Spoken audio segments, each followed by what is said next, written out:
Hello, and welcome to the VloggingPod.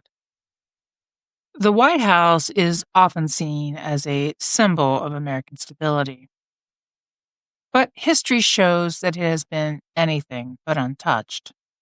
Originally completed in 1800, it survived a British attack and fire in 1814, underwent significant structural reconstruction under President Harry Truman in the late 1940s due to fears of collapse, and has since undergone renovations to preserve both safety and historical integrity.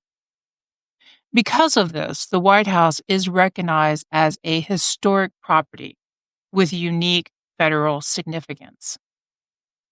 While it's not required to follow the same local permitting rules as private construction in Washington, D.C., it is still expected to follow established standards of planning, transparency, and review under federal practice when major structural work is undertaken. That is why a recent development has raised concern. Reports confirm that this current administration began demolition and construction work inside the White House complex before submitting plans for federal review. Demolition reportedly began in the East Wing as preparation for a large ballroom expansion. However, plans for this construction had not yet been submitted to the National Capital Planning Commission, the federal agency that oversees construction involving federal properties in Washington, D.C. When questioned, the White House stated that those plans would be submitted, but by the time the statement was made, demolition was already underway. What raises even more questions is that the project is reportedly being funded by undisclosed private donors, rather than through a congressional appropriation.